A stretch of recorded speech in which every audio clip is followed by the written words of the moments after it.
Hello everybody. Hi. My name is Darren. I'm Graham. And I have seen, and you have not, The Impossible. It's a film about the tsunami that happened about a decade ago. I think it was 2004. Was It it? said at the beginning, it said 2004 at the beginning, but it doesn't seem that long ago. Nothing seems that long ago. I know, I'm getting old. Do you know anything about the film beyond what I've said to you? Yeah. Go on. It's got Ewan McGregor in it. It does. It's got the woman in it from King Kong and stuff. Yeah, and Diana. Naomi Yeah. Watts. Naomi Watts, yeah. The kid's Spider-Man. He is Butterfield, now, is yeah. it? That's a Butterfield? No, that's the one that was in the It's the one that got running. away. Yeah, it's Tom Hollander. Tom Or Hollander. Holland. Is it Holland or Hollander? I've no idea. It's Tom. I should call him Tom. Tommy. Tom yeah, to his friends. Tommy H. It's Tommy here. There's two other kids in it as well, and I think that's about it. Maybe They're there's... not stars. They're not famous. Well, no, they haven't gone on. He wouldn't have been had he not gone on to be Spider-Man or do something else It So- seems as though he was destined for greatness, wasn't he? by being a good actor, which he is. He's amazing and the best thing in it. But it's a good film. He's so- the best thing in it. Yeah. He's Ewan amazing. McGregor's in that film. Yeah. I love Ewan McGregor. He's the main character in my favourite film of all time. Exactly. The Phantom Menace. Jesus Trainspotting, obviously. Christ. Jesus Christ. Oh my god.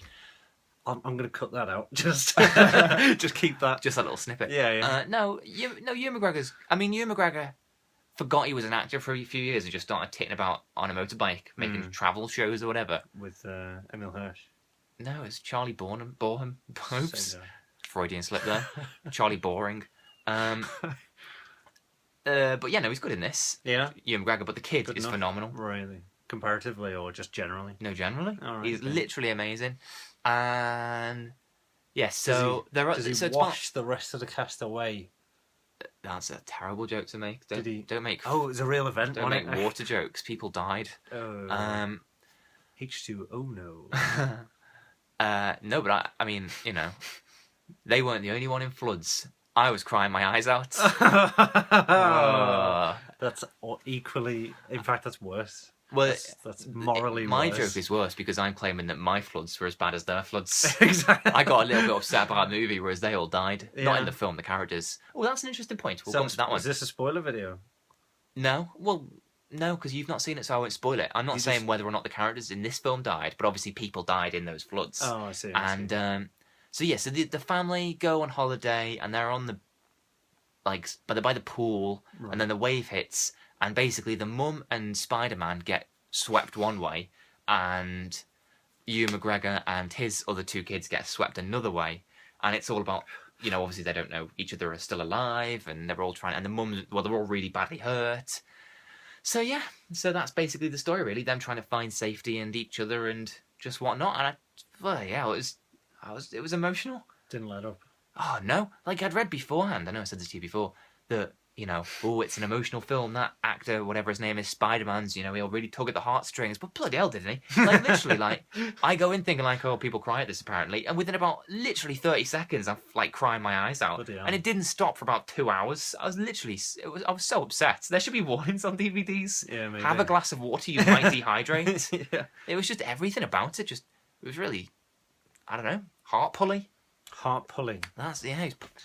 I don't know. I don't think I know anybody more bitter or twisted or cynical or just generally kind of aggrieved by existence in general Than me. than you, I than know. yourself. It just really upset me And that this that thing family really survived. The wave Pulled didn't. on that one string holding up the brick heart that you have. Yeah, you missed my joke. Oh, sorry. that was the important thing going on. It's Go on. fine. I'll let you watch it back and you can find it then. Oh, fine. I'll Um, have to root for the joke. yeah, Okay. yeah. No, I can't. So what was sad about it? I mean, everything. surely... Well, it's not necessarily sad. I Is didn't it say like- sad. I said emotional. Oh, that's true. Co- That's true. So you could have been happy tears all the way through. Yeah, the stuff where they find a baby and yeah, and the stuff where it's one of Is it those like a things where like puppy and stuff? something really horrible's happened and it's shown in the most horrible way and everyone's suffering for it. So when just even a slight nice thing happens, it's like, oh my god, everything's so nice. Oh, right. Like, Yeah. thank God for that glimmer of hope. Yeah. And then like as nicer and nice, and you know, hope starts like returning. You're just like, "Woo," like that, Oh my god. like wailing. Jesus. It's directed by a guy called J.A. Bayona. I think that's Juan Antonio Bayona. Who? Oh, right, okay. What's the right Nothing thing? current. He directed The Orphanage, which is that ghost story thing by Guillermo del Toro, presented, whatever, Yeah. which is equally as sad. I think that's From the 2 films I've Yeah. seen by him, his niche seems to be sad films or emotional films involving children, Mm. and he seems to get good performances out of them. Good with kids, yeah. Well, don't say that; I'll get him arrested. Naomi Watts is very good as well. I never thought she wasn't until Diana, and then I heard an interview with her on the Mayo and Commode show, the BBC thing, where she was right, bitch. Right, really? Yeah, like, just for comparison, like, she and Nicole Kidman kind of remind me of each other because they're both kind of Australian-y and blondie and, you know, kind of boring sometimes, but sometimes good. And they obviously both did that 2 rubbish films in the same year. Like, she did Diana and Nicole Kidman did the Grace of Monaco one. Yeah. And Mayo interviewed Nicole Kidman and mentioned the Grace of Monaco film. And she just went, look, you know, sometimes we make bad films, we don't mean to. Everyone makes, you know... Oh my god. Everyone has the best intentions. Yeah. In the Mayo and Watts one, or whatever her name is. What is it, Watts? Naomi Watts, yeah.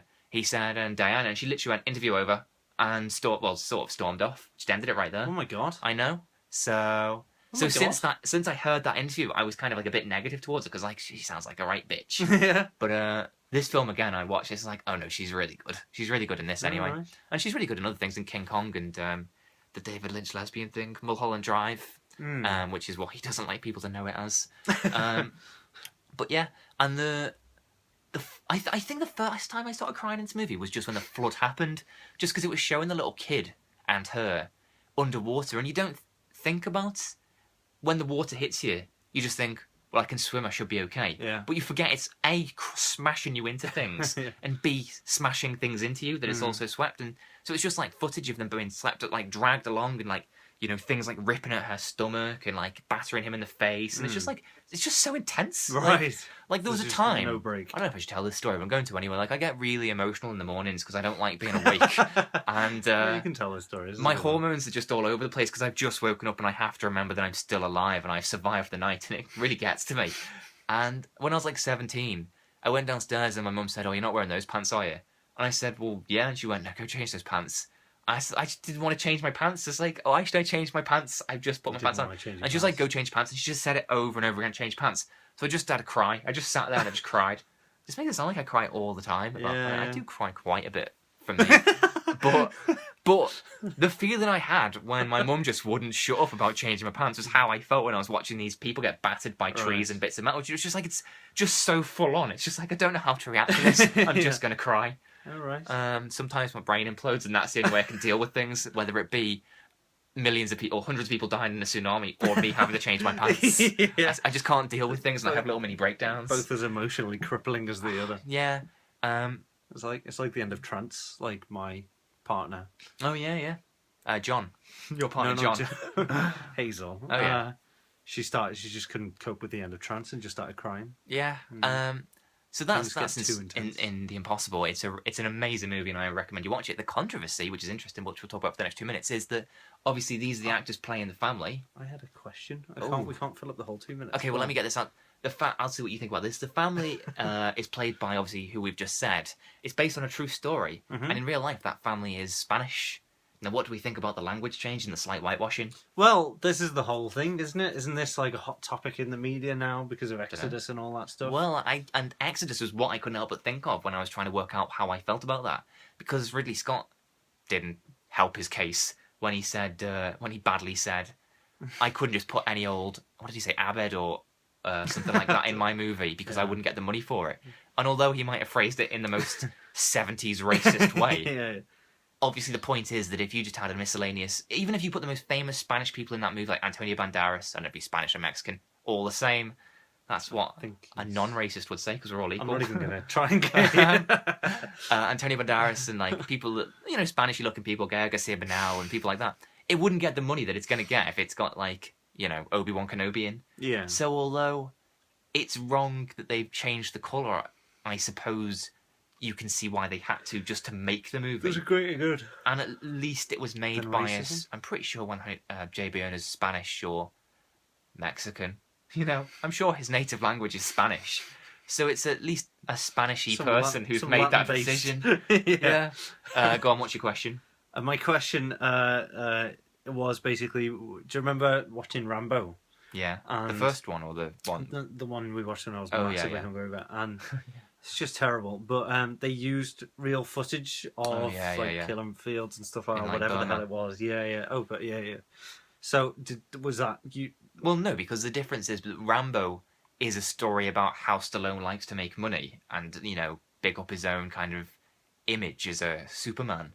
Whereas The Impossible is just telling the story of something that happened, Yeah. Like, if anything, it's, about, I don't know, it's one of those sort of triumph of human spirit type movies. So it's... Is it a feel-good movie? Well, I suppose that would spoil the ending. Oh, okay. All yeah. I'll say is the first hour and 55 minutes made me feel awful. Okay. Except Alright. with glimmers of hope. Okay. So either the final 5 minutes when you find out whether or not, well, you kind of know before the final 5 minutes, but whether they live or die, it's either going to be the most feel-good movie ever because you've just been put through the ringer, or it's going to be the most depressing film ever. Okay. So it might be. Thanks for that lovely, accurate response. Excellent. Yeah. Is that everything? Yes. Okay. Bye, everyone. Bye.